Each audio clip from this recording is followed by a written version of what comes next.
Assalamualaikum warahmatullahi wabarakatuh. Selamat pagi Bapak Ibu semua.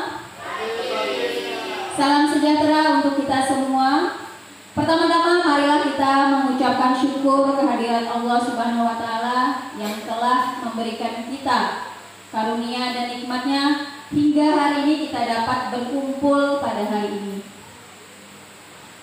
Baik Bapak Ibu, terima kasih kita ucapkan Bapak Ibu telah meluangkan waktunya untuk bisa menghadiri diseminasi budaya positif yang akan disampaikan oleh Ibu Ajeng Dewi Arnika. Untuk mempersingkat waktu, kita persilahkan kepada Ibu Ajeng untuk menyampaikan paparannya.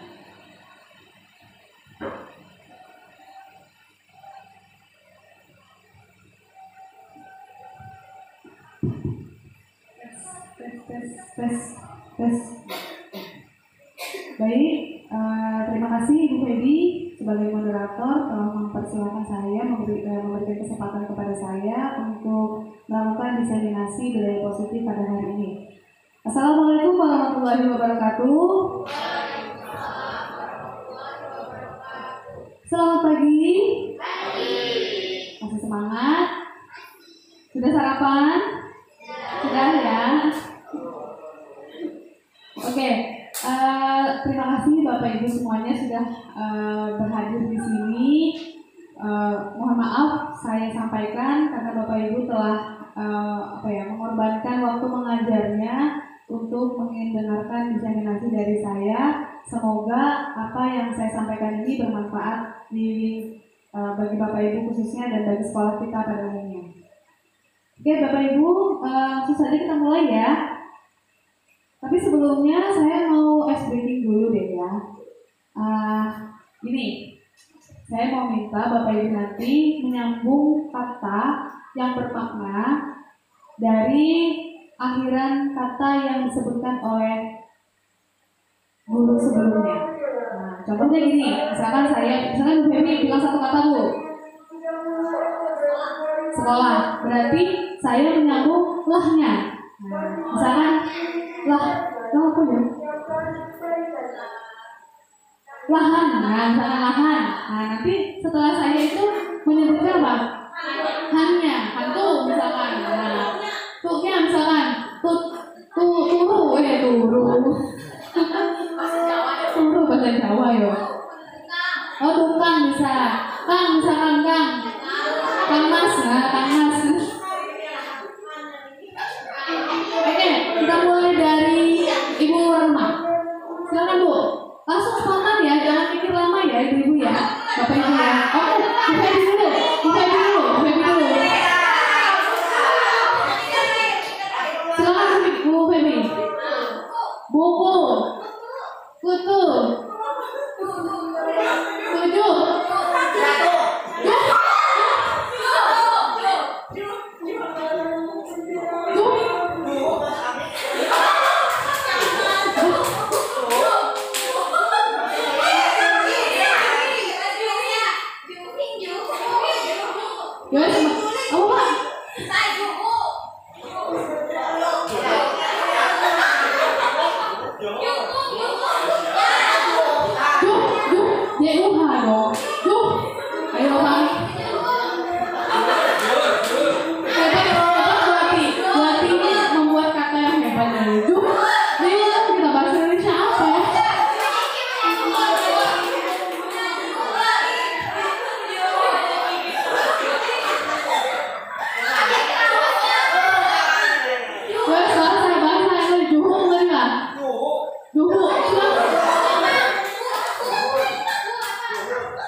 Oke, mulai dari Bu Vika dulu. Ayo, Bu Vika. Hah? Wasit.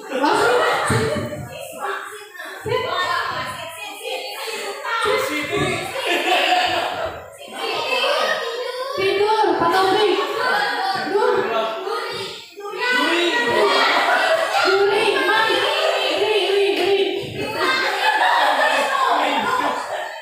Rindu. Ayo Pak Jeki,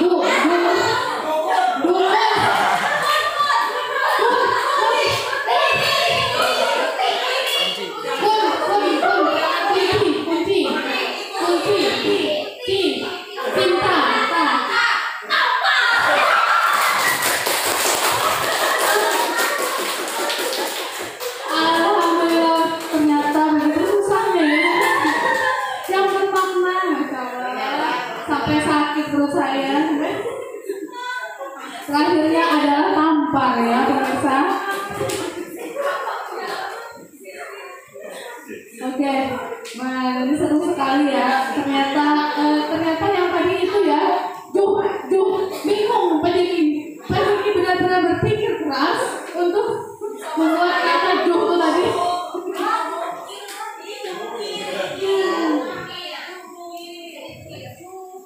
Oke, baiklah Bapak Ibu, sudah segar ya, saking segarnya sampai sakit semua badannya mungkin karena ketawa.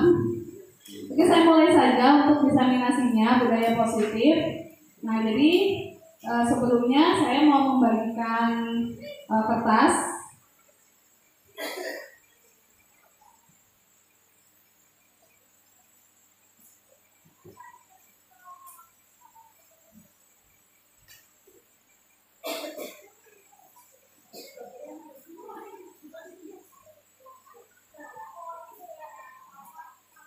Oke, kertasnya itu silakan isikan peraturan yang mau Bapak Ibu sarankan untuk kelas kita sekarang. Misalkan tidak boleh ribut, misalkan kayak gitu. Atau tidak boleh membuka HP, tidak boleh, dan lain sebagainya. Silakan satu peraturan yang Bapak Ibu mau sampaikan kepada kelas ini, kelas kita sekarang. Ya, kelas kita sekarang.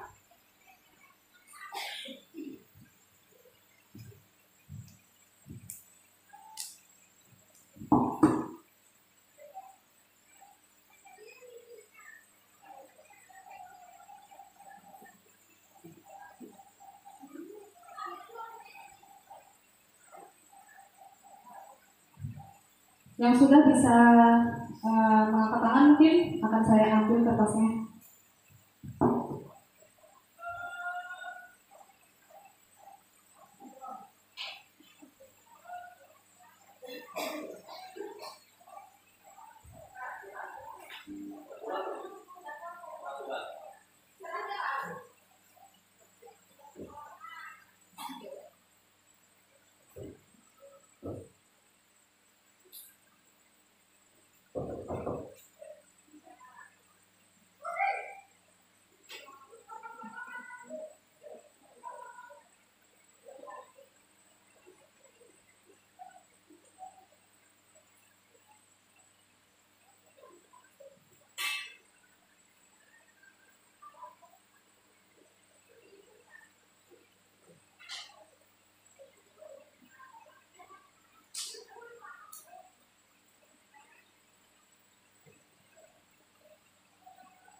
kasih Bapak Ibu sudah memberikan pemikirannya, idenya untuk peraturan yang akan kita taati untuk kelas ini. Nah, jadi di layar itu sudah saya rangkum dari 10 ide ini saya rangkum. Yang pertama, tidak boleh ribut. Nah, kemudian yang kedua, selalu kompak. Kemudian yang ketiga, menjaga kebersihan. Kemudian yang keempat, tidak berbicara saat kegiatan. Kemudian yang kelima, disiplin. Dan yang keenam adalah semangat aktif dan juga kreatif. Nah, Bapak Ibu, ini adalah bahasa untuk peraturan, ya. Nah, sedangkan untuk budaya positif tidak lagi kita gunakan kata-kata peraturan, karena peraturan itu mengikat ya Bapak Ibu ya. Nah, jadi kita akan membuat keyakinan, ya. Jadi peraturan diganti kata-katanya dengan keyakinan, karena kalau peraturan itu adalah berasal dari luar, artinya kalau peraturan sekolah berarti yang membuat peraturan adalah sekolah, ya kan? Nah, sedangkan kalau misalkan keyakinan itu harus berada dari dalam diri masing-masing Bapak Ibu guru yang mengikuti kelas ini, bahwa masing-masing Bapak Ibu guru dalam hatinya harus yakin, harus melaksanakan keyakinannya bahwa saya tidak boleh ribut, kemudian saya selalu kompak dan lain sebagainya. Nah, mengapa kok namanya keyakinan? Kenapa kok bukan peraturan ya? Nah, perbedaannya, kalau peraturan, Bapak Ibu, peraturan itu dalam Kamus Besar Bahasa Indonesia itu berarti tatanan, yang mana peraturan itu dibuat oleh pemangku kepentingan. Contohnya, aturan sekolah, yang membuat adalah sekolah. Kita tidak pernah kan duduk bareng dengan warga sekolah, dengan orang tua, dengan siswa, dengan komite, kemudian dengan guru-guru, kepala sekolah, semuanya yang ada di dalam Wiyata Mandala ini untuk duduk bareng membuat peraturan itu tidak pernah ya. Nah, makanya di situ namanya peraturan. Nah, kemudian kalau melanggar peraturan itu akan ada hukuman dari sekolah, dari yang membuat peraturan itu. Nah, sedangkan keyakinan, kalau keyakinan itu dalam Kamus Besar Bahasa Indonesia artinya adalah kepercayaan. Keyakinan berasal dari dalam diri seseorang, nilai-nilai yang diyakini seseorang. Kalau keyakinan apabila dilanggar, dia yang harus menentukan konsekuensinya sendiri. Nah, bedanya gitu ya. Kalau peraturan tadi misalkan nih, si A melanggar peraturan sekolah, maka sekolah yang akan menghukum. Sedangkan kalau keyakinan, jika keyakinan itu dilanggar oleh si A, maka si A yang menentukan sendiri konsekuensinya. Gitu. Nah, jadi dalam motivasi untuk melanggar atau tidak itu harus berada di dalam diri masing-masing peserta didik atau peserta kelas ini, gitu. Nah, keyakinan kalau di dalam kelas ya namanya keyakinan kelas, tapi kalau untuk satu sekolah berarti keyakinan sekolah. Itu ya Bapak Ibu ya. Nah, itu adalah sekilas tentang keyakinan kelas. Nah, dalam melaksanakan keyakinan kelas atau keyakinan sekolah tersebut, kita sebagai guru-guru harus memiliki posisi kontrol. Yang mana posisi kontrol guru itu ada 5, yaitu bisa jadi penghukum, bisa jadi pembuat rasa bersalah, bisa menjadi teman, bisa menjadi pemantau, atau bisa menjadi manajer. Nah, ini adalah posisi kontrol yang bisa kita sebagai guru ini bisa laksanakan gitu ya. Kita mau pilih yang mana nih sebagai guru nih? Sekarang penjelasannya, penghukum. Pada posisi ini, perbuatan guru berupa menghardik, menunjuk-nunjuk, menyindir, dan menyakiti. Nah, seperti kamu tidak pakai sepatu hitam, misalkan pada saat hari Senin, pakai warna-warni. Kamu kenapa nggak pakai sepatu hitam? Kan peraturannya begini. Dihukum. Nah, itu namanya penghukum. Hal ini membuat siswa itu akan menjadi pemberontak. Dia akan menyalahkan orang lain dan dia akan berbohong untuk menutupi kesalahannya, biar dia itu tidak dihukum. Nah, misalkan kayak ini nggak Bu, itu nah gara-gara ini aja mulutnya nah misalkan habis itu tidak pakai sepatu hitam tadi, dia berbohong gara-gara sepatunya basah, atau dia berbohong mungkin dia tidak sepatunya ketinggalan dan lain ketinggalan di samping misalkan, padahal dia itu males pakai sepatu hitamnya misalkan seperti itu, dia akan berbohong. Dan yang paling parah di sini dan yang kita tidak mau adalah siswa menjadi pemberontak. Walaupun kita hukum terus-menerus, dia itu akan mengulangi lagi. Bahkan dia akan memberontak, dia akan mengelahi si guru tadi, karena kita posisi kontrol gurunya ini sebagai penghukum saja. Nah, kemudian posisi kontrol yang kedua, membuat rasa bersalah. Membuat rasa bersalah ini posisinya guru itu banyak berceramah dan mengeluarkan kata-kata yang mengaduk-aduk perasaan sehingga murid merasa bersalah.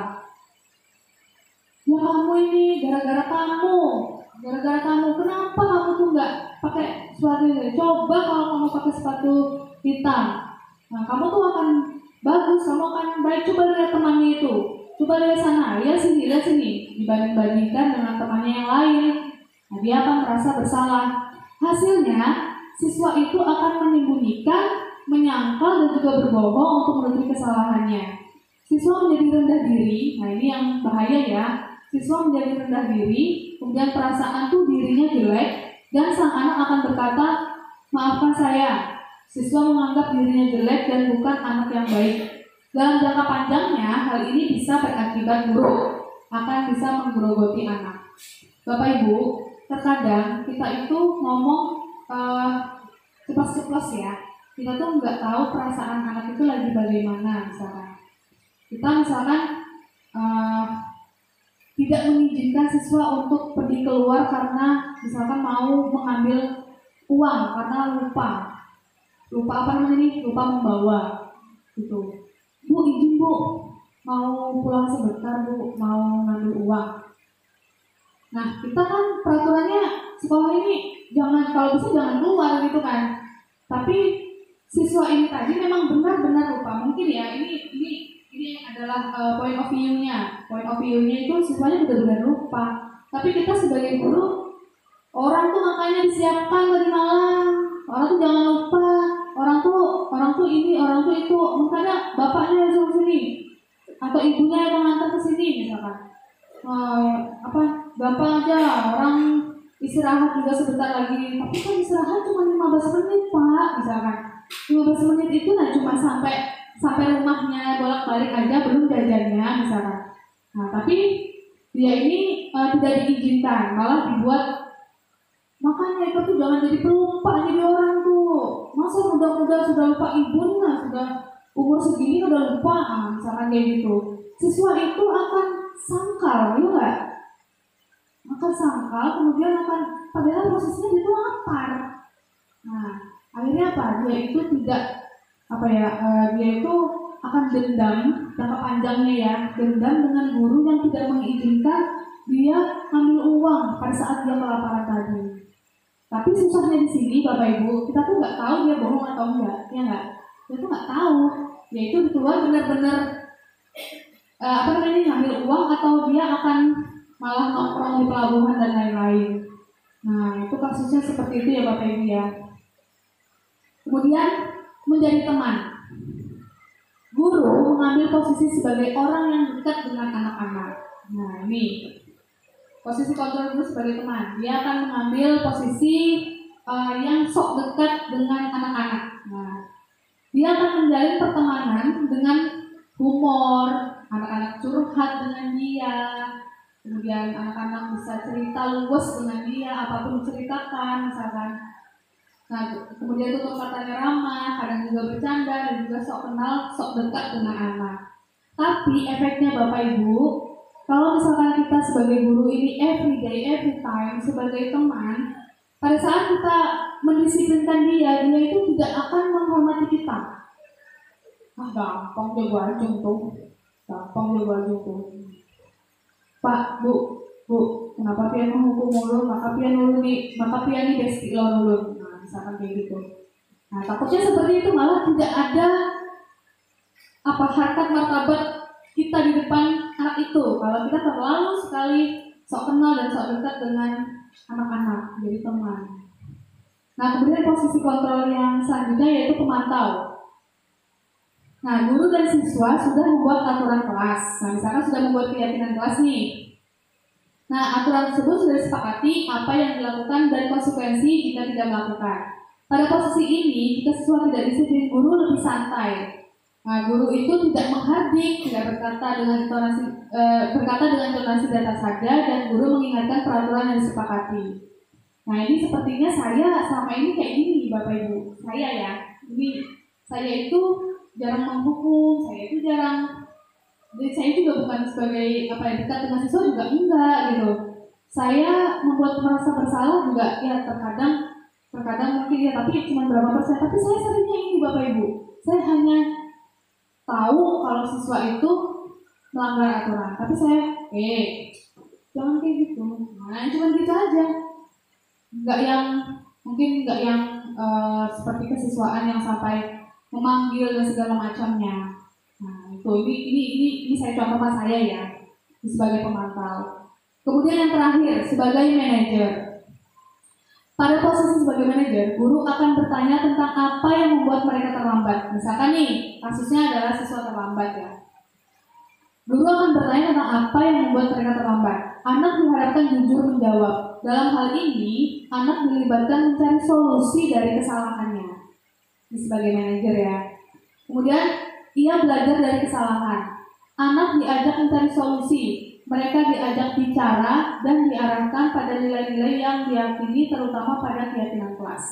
Jika terlambat datang ke sekolah, ia diarahkan untuk menjadi anak yang menghargai waktu, bukan menjadi pribadi yang disiplin karena takut dihukum atau ingin menyenangkan orang lain. Tidak juga berbuat karena ingin mendapatkan pujian atau sekedar menyepakati aturan yang sudah dibuat. Bapak Ibu, posisi kontrol guru sebagai manajer ini sangat sulit. Ya, sulit sekali. Nah, ini saya akan mendemonstrasikan seperti kenyataan misalnya. Siapa ya misalkan namanya? Ajeng terlambat. Jangan Ajeng, Jeki terlambat Jeki. Dikit. Nah, Jeki, sini dulu. Ini saya guru piket nih. Saya akan bertanya, Jeki, kenapa kamu terlambat? Kemudian diharapkan Jeki menjawab jujur, saya kesiangan Bu. Misalkan. Nah, dalam hal ini siswa itu Jeki dilibatkan untuk mencari solusi dari kesalahannya. Jeki, kamu tahu kan kalau keyakinan sekolah kita bahwa harus datang tepat waktu, misalkan datang tepat waktu tidak terlambat. Kamu tahu itu kan? Ya tahu Bu. Nah, kira-kira apa ya konsekuensinya yang kamu harapkan? Kamu harap nggak berharap konsekuensi ya? Ya, kira-kira konsekuensinya apa nih Jeki? Karena kamu sudah melanggar keyakinan sekolah kita, misalkan. Nah, misalnya terus Jeki diajak bicara dan juga diarahkan pada nilai-nilai yang diyakini. Tapi kita tidak bilang ini adalah peraturan sekolah Jeki, peraturannya itu masuknya jam segini. Kenapa kamu datang jam segini? Apa alasan kamu? Kesiangan terus kamu Jeki. Makanya kalau malam itu jangan main game Jeki. Oh Jeki nih. Makanya kalau malam itu jangan main game, jangan video callan sama yang bebeknya, misalkan sampai bangun kesiangan. Kamu ini. Tapi Jeki diajak untuk mencari solusi sama-sama, dan Jeki diajak untuk mengakui kesalahannya bahwa saya ini terlambat gitu. Saya ini terlambat. Nah, tapi posisi kontrol ini susah Bapak Ibu. Tapi tidak terlambat kok untuk kita melakukan atau membiasakan budaya positif ini kepada siswa ya. Asalkan kita bersama-sama melakukan posisi kontrol manager. Nah, sekarang saya mau meminta ide lagi. Dari kelima posisi kontrol ini, mana yang sudah Bapak Ibu lakukan dan harapan Bapak Ibu itu setelah ini jadi posisi kontrol apa? Boleh lebih dari satu, ya.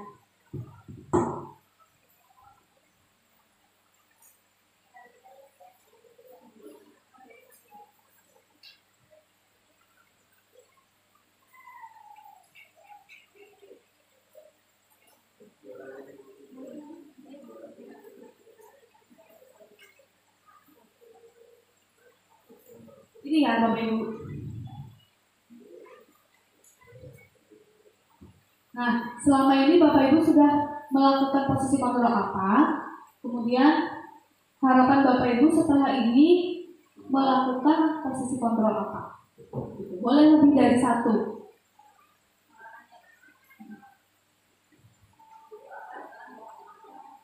Dulu apa, sekarang apa?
Jadi selain mengajar kita tuh juga dituntut untuk bisa mendidik Bapak Ibu ya. Ini tamparan keras untuk saya karena saya selama ini apatis terhadap diri saya sendiri, terhadap peraturan, terhadap siswa.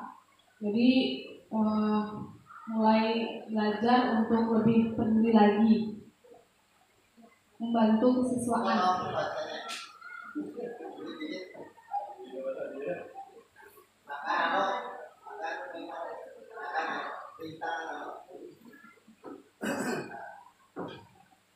Ya, terima kasih.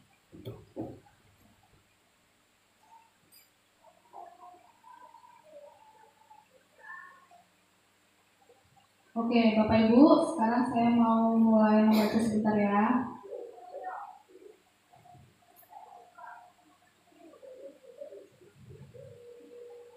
Oke, untuk yang dulu-dulu ya sudahlah gitu ya, Bapak Ibu ya. Sekarang saya pantau tadi beberapa semua sticky note-nya ini semuanya rata-rata semuanya ingin menjadi posisi kontrol manager. Memang ini yang susah, tetapi kita supaya harus belajar untuk menjadi guru yang sebagai manajer gitu. Kalau ada siswa melakukan kesalahan, kita jangan menghukum, kita jangan langsung menghukum, kita jangan membuat dia merasa bersalah. Kemudian kita bisa menjadikan dia teman, tapi tetap tetap melakukan kedisiplinan. Ya. Kemudian kita juga jangan cuma memantau aja, tapi kita sebagai manajer, sebagai orang yang memberikan solusi, bersama-sama mencari solusi untuk konsekuensi dari kesalahan yang dilakukan oleh siswa tersebut. Nah, Bapak Ibu, Bapak Ibu, untuk melaksanakan posisi kontrol keyakinan sekolah atau keyakinan kelas tadi, apabila dilanggar oleh murid, ini bagaimana jika murid itu melanggar dari keyakinan kelas atau keyakinan sekolah kita? Nah, maka kita kita bisa untuk melaksanakan segitiga restitusi. Segitiga restitusi adalah proses untuk menciptakan kondisi bagi murid untuk memperbaiki kesalahan mereka, sehingga mereka bisa kembali pada keyakinan kelas atau keyakinan sekolah dan menumbuhkan budaya positif dalam diri. Penerapan segitiga restitusi meliputi usaha untuk menebus kesalahan, tetapi inisiatif dari murid yang melakukan kesalahan. Jadi menebus kesalahan itu bukan dari kita, ya Bapak Ibu ya, bukan dari kita lagi. Selama ini kamu nggak ngerjakan tugas, kamu keliling lingkaran, keliling apa nih? Keliling halaman 5 kali misalkan. Itu kan dari kita. Nah, untuk sekarang Bapak Ibu, jangan dari kita lagi. Nah, tetapi diajak untuk mencari solusinya. Nah, kamu udah telat nih mengumpulkan tugasnya. Padahal ibu kan kemarin sudah membuat tenggang waktu sampai kemarin siang. Kamu telat. Coba kira-kira gimana ya? Kira-kira gimana nih? Kamu maunya apa? Konsekuensinya misalkan dia bilang, aduh usaha kamu bukan apa-apa Bu. Oh nggak bisa, karena kamu sudah melanggar keyakinan kelas, mengumpulkan tugas tepat waktu. Nah, misalkan keyakinan kelasnya ada seperti itu, mengumpulkan tugas tepat waktu. Nggak bisa, harus ada konsekuensinya ya. Sekarang coba kamu pikirkan, konsekuensi apa yang kamu mau. Nah, gitu. Proses pemulihan akan terjadi bila ada keinginan dari murid yang berbuat salah untuk melakukan sesuatu yang menunjukkan rasa penyesalannya. Fokusnya tidak hanya pada mengurangi kerugian pada murid yang menakali, tapi juga bagaimana menjadi orang yang lebih baik dan melakukan hal baik pada orang lain dengan kebaikan yang ada dalam diri kita. Sehingga masalah apapun yang terjadi melalui pendekatan segitiga restitusi mampu membuat murid untuk menemukan keyakinan dan sesuai dengan kesepakatan kelas yang ada. Jadi pertama kita membuat keyakinan kelas terlebih dahulu. Keyakinan kelas juga bukan dari kita Bapak Ibu, tapi dari siswa. Seperti saya tadi, saya langsung membagikan aja, kemudian Bapak Ibu yang memikirkan sendiri keyakinan kelas kita apa. Guru hanya bisa menjadi fasilitator, ya.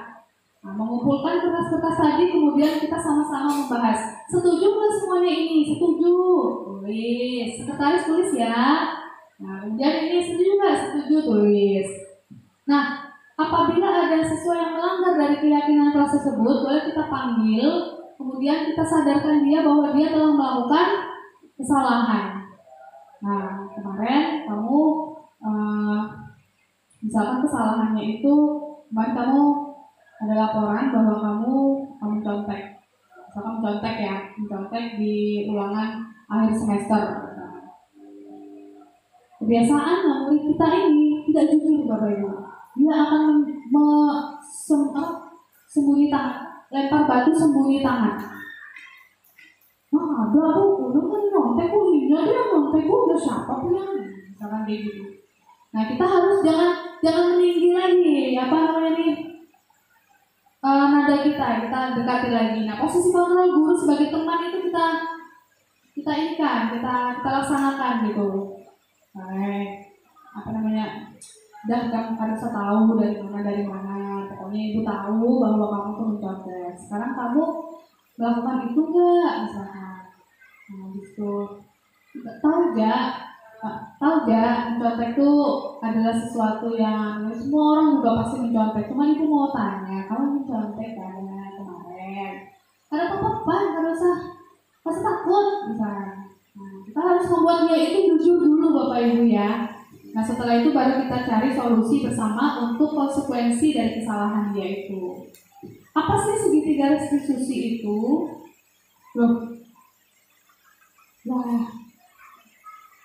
Lukis nggak ini segitiga restitusi dulu.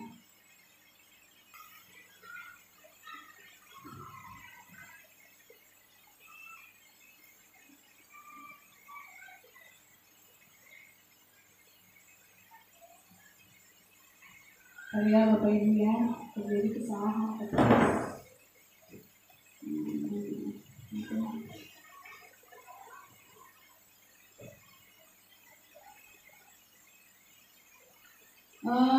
ini ada sepertinya tanpa lagi tidak bersahabat.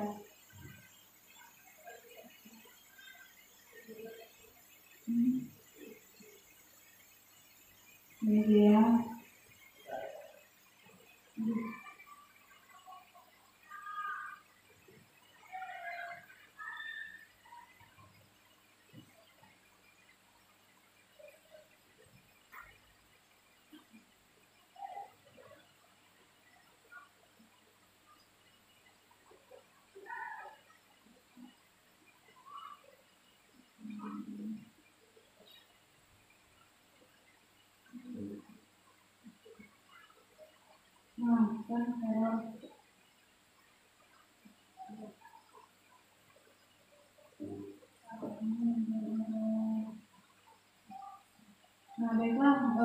kita dari artikel orang itu ya.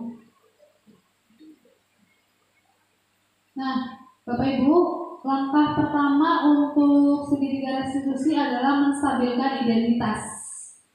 Yang pertama adalah menstabilkan identitas. Jika anak berbuat salah, maka ada kebutuhan dasar mereka yang tidak terpenuhi. Bagian dasar segitiga restitusi memiliki tujuan untuk merubah orang yang gagal karena telah berbuat kesalahan seperti menjadi orang yang sukses. Nah, jadi ini untuk menstabilkan identitas ini kita meyakinkan dulu bahwa mereka itu mengakui bahwa mereka salah. Nah, itu ini adalah menstabilkan identitas bahwa mereka itu telah melakukan kesalahan. Nah, kemudian yang kedua adalah memvalidasi tindakan yang salah. Memvalidasi, sorry. Untuk pertama menstabilkan identitas. Nah, misalkan ini tadi kasus mencontek tadi ya. Nah kita stabilkan dulu identitasnya biar dia itu tidak rendah diri ya. Ajeng, ibu tadi ibu mendapatkan laporan bahwa kamu ini mencontek. Misalkan kamu mencontek ya pada saat ulangan semester. Wah, Bu, di depan mencontek. Ya mungkin laporan itu salah ya. Tapi ada beberapa bukti yang menunjukkan bahwa kamu telah mencontek ya. Sekarang kamu benar nggak mencontek? Gak apa-apa, jujur aja. Ibu tidak akan membuat kamu malu, tidak akan membuat kamu menjadi dihukum dan lain-lain. Nggak ada seperti itu. Coba kamu ngakui dulu aja. Apa yang bisa jadi kan laporan itu salah misalkan. Tapi ingat kalau misalkan kamu berbohong itu ya dosanya tanggung sendiri misalkan. Ya Bu, ini contek. Oke. Kita tidak perlu mengkorek conteknya dari mana, segala macam. Karena itu beda kasusnya dengan kasus berat ya Bapak Ibu ya. Kita cuma mencontek ya. Oh ya, ini Ajeng. Jadi memang sih namanya siswa itu ya mencontek itu adalah sesuatu yang menyenangkan gitu. Jadi adalah the power of kepepet dari siswa karena sudah tidak mendapatkan jawaban dan bingung waktunya tinggal sedikit akhirnya mencontek. Dan semua siswa, semua orang, bapak ibu dulu juga gitu. Waktu siswa juga masih mencontek biasa. Tapi ingat bahwa mencontek itu salah ya. Jadi ya, ibu. Nah, tahu kan kalau misalkan mencontek itu ya akan merugikan diri sendiri. Belum tentu loh yang kamu contekin itu benar. Nah, kita kan memvalidasi tindakan yang salah. Ya kan? Benar apa salah mencontek aja? Salah Bu. Salah. Ya. Jadi kemudian langkah yang ketiga yaitu menanyakan keyakinan. Nah, benar apa salah aja? Mencontek itu dia salah Bu, belum mengakui Bu bahwa belum kontak dan belum minta maaf. Nah, berarti kamu sudah melanggar keyakinan apa ini? Melanggar keyakinan apa ya?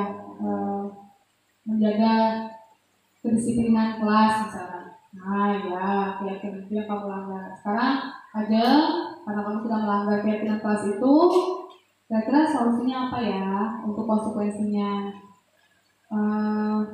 Saya akan sosialisasikan kepada teman-teman yang lain agar tidak mencontek seperti saya. Kemudian saya akan mengulangi lagi. Kemudian saya akan mengambil sampah yang ada di depan kelas saya sampai bersih Bu. Oke, udah kalau gitu kamu laksanakan ya konsekuensinya dan kamu jangan mengulangi lagi jangan mengulangi lagi kesalahan itu. Oke Bu ya, terima kasih. Silakan kembali ke kelas. Nah, itu adalah pelaksanaan segitiga restitusi. Yang pertama tadi menstabilkan identitas ya. Jangan sampai siswa itu merasa rendah diri, merasa bersalah sekali. Iya, aku salah gitu. Habis itu yang kedua, memvalidasi tindakan yang salah. Buat dia mengakui bahwa dia itu memang salah. Buat dia mengakui. Kayak apapun susahnya Bapak Ibu, budaya positif ini memang kita harus galakan. Walaupun susahnya kayak apa, kita harus galakan Bapak Ibu. Ya. Karena tujuan dari pendidikan sekarang ini bukan lagi siswa yang dengan nilai matematika tertinggi, dengan nilai, tapi pendidikan karakter Bapak Ibu. Ya, pendidikan karakter yang mencerminkan profil pelajar Pancasila, yang mana salah satunya adalah dia beriman dan bertakwa kepada Tuhan Yang Maha Esa, termasuk jujur, ini juga termasuk di situ profil pelajar Pancasila. Nah, tidak lagi untuk gimana caranya bisa mendapatkan nilai yang tinggi sekalteng misalkan, nggak ada lagi. Beda kayak zaman kita dulu, UN sampai masuk koran Bapak Ibu, apabila kita mendapatkan nilai 100, ya kan? Nah, dulu seperti itu, tapi sekarang enggak. Pendidikan karakter yang lebih diutamakan. Nah, itu Bapak Ibu ya, apalagi kita nanti akan melaksanakan kurikulum merdeka yang mana kita melaksanakan pembelajaran berdiferensiasi Bapak Ibu. Nah, itu akan lebih sibuk lagi kita sebagai guru. Kita tidak hanya menyediakan media pembelajaran berupa ceramah saja, tetapi kita harus menyediakan kebutuhan murid yang lain yang mungkin dia visual atau kinestetik. Nah, itu sebagai dengan cara membuat video-video, kemudian kita praktikum dan lain-lain. Nah, itu kita belum melaksanakan berdiferensiasi, baru budaya positif nih Bapak Ibu guru. Nah, makanya kalau misalkan budaya positif ini bisa dilaksanakan di sekolah, insya Allah dalam pembelajarannya juga akan terimbas. Insya Allah dalam pembelajaran di kelasnya juga akan tertib melalui keyakinan kelas yang sudah disepakati bersama.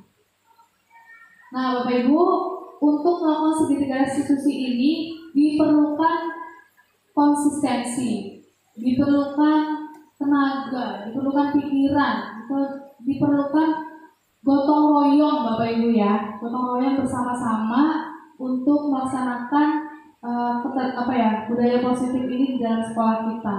Sekolah kita ini Bapak Ibu sudah menurun sekali karakternya ya, pendidikan karakternya menurun. Terbukti dari banyaknya siswa yang membangkang, kemudian banyaknya siswa yang leha-leha, dia tidak mau berusaha, berjuang, daya saingnya rendah, kemudian dia tidak termotivasi untuk terbaik dalam kelasnya misalnya.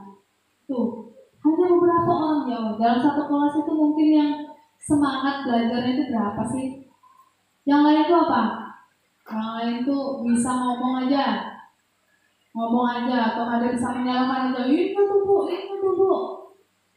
Sedangkan kita di dalam kelas dituntut untuk perfect, ya kan? Nah, itu perfect.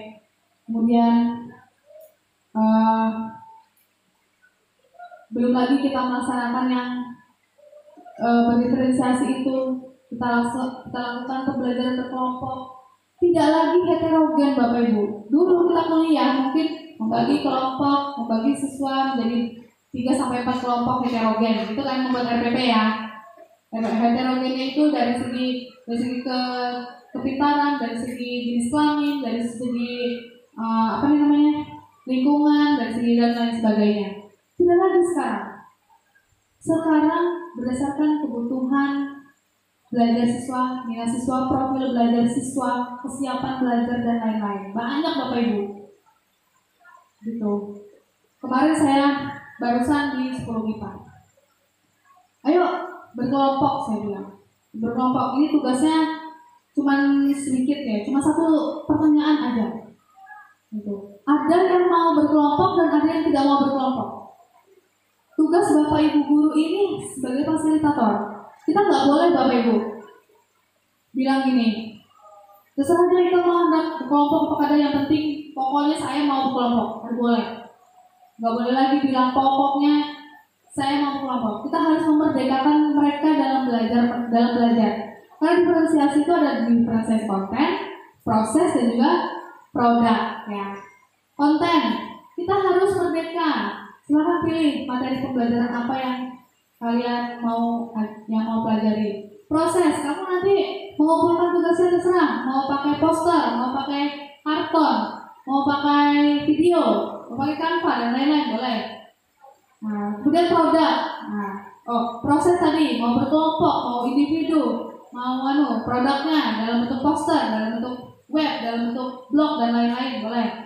Kita harus memperdengarkan mereka, Bapak Ibu. Nah, ini agak susah. Nah, tapi semua itu jauh bisa berjalan lancar apabila budaya positifnya itu benar dulu. Ya, Bapak Ibu ya. Kita sama-sama untuk melaksanakan budaya positif di sekolah kita. Di kelas dulu, ya, Bapak Ibu wali kelas di kelas dulu, kemudian baru kita di sekolah. Ingat, untuk membuat keyakinan kelas atau keyakinan sekolah, jangan dari kita. Jangan dari kita, tapi biarkan mereka untuk memberikan usulan-usulan mereka untuk keyakinan kelas tersebut. Gitu ya Bapak Ibu ya. Oke, ini saya akan memberikan contoh memberikan contoh pelaksanaan segitiga restitusi. Tapi tanpanya lagi ini dari sini aja.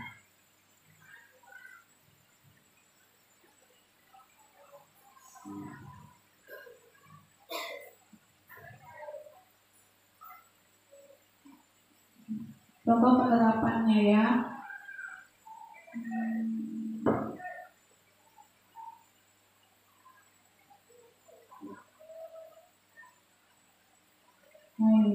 Coba ya, kita lihat.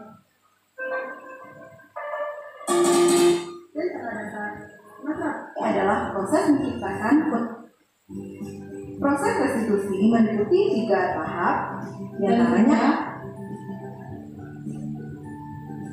yang pertama. Salma dan Mutia bertengkar di kelas karena tanpa sengaja Mutia merobek buku Salma. Salma marah dan kecewa karena buku tersebut adalah buku tugas yang harus dikumpulkan pada hari itu, dan seterusnya.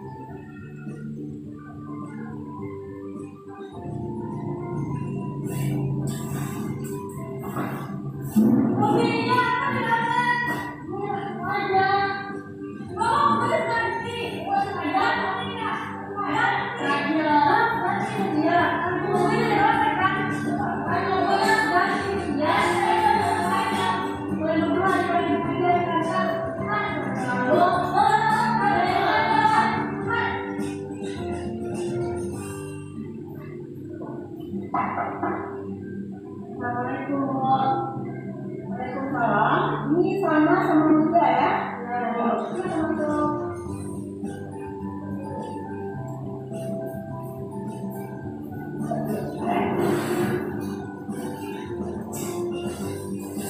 Baik, Mutia sama Salma. Kira-kira tahu nggak kenapa kita menjadi apa? Tahu? Apa kira-kira alasan itu apa? Alasan setelah ya tadi dengar laporan dari kamu berdua langsung di kelas. Kenapa masalahnya? Kenapa berdua? Tadi saya sedang belajar Bu. Tiba-tiba Mutia mengambil buku saya. Jadi robek ini kamu. Lalu ini kita saya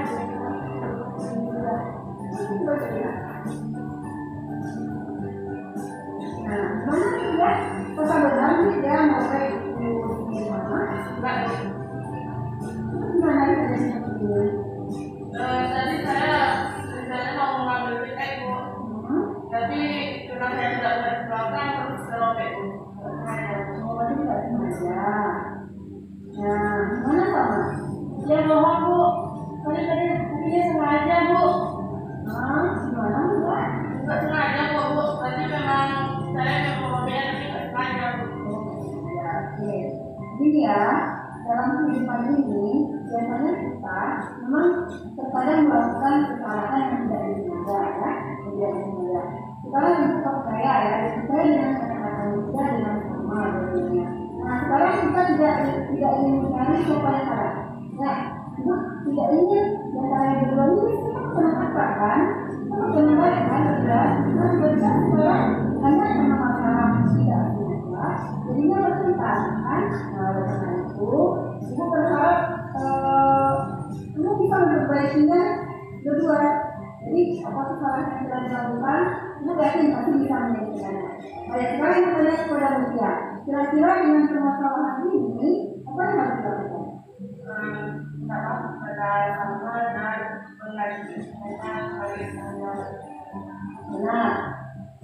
Nah, mana sama kata Mutia dia minta maaf dan ini bertanggung jawabkan karena ini sebenarnya cukup perkara ya. Nah, berarti si Mutia apa tadi gimana? Mengkaji artinya membuat kembali ya, kembali apa yang telah dibuat bersama ya. Nah, oke. Gimana sama? Mereka saya oke. Nah, silakan bersama kalau memang sudah saling memaafkan. Ya, nah, untuk bangga dengan dia sama-sama ya. Dia telah bertanggung jawab atas kesalahan yang telah dibuat walaupun tidak disengaja ya. Dan sama pun ibu juga tahu ya, karena kamu memaafkan dan itu memaafkan dia dan saya ini sudah bisa menerima dia sebagai temannya kembali kan. Oke, nah, maka kita begitu. Nah, untuk kan, kalau terjadi permasalahan yang sama, segera selesaikan dengan kepala anak kembali. Nah, kepala dingin supaya masalahnya tidak melibat kemana-mana. Nah, itu harap ceritanya tidak lagi terjadi seperti ini. Dan sekarang karena dia sama-sama kan masih belajar kan sekarang. Nah, silakan masuk di kelas sekarang. Ya. Baik ya, saya.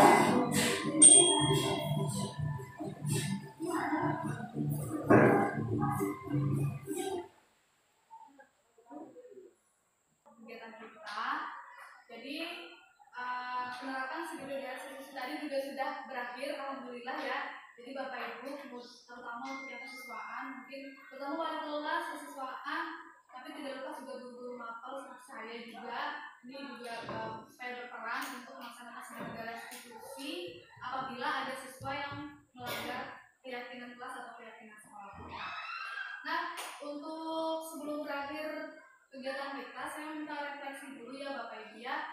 Apa yang Bapak Ibu dapatkan dari kegiatan ini dan bagaimana perasaan Bapak Ibu semua?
kepada saya atas diseminasi yang saya sampaikan.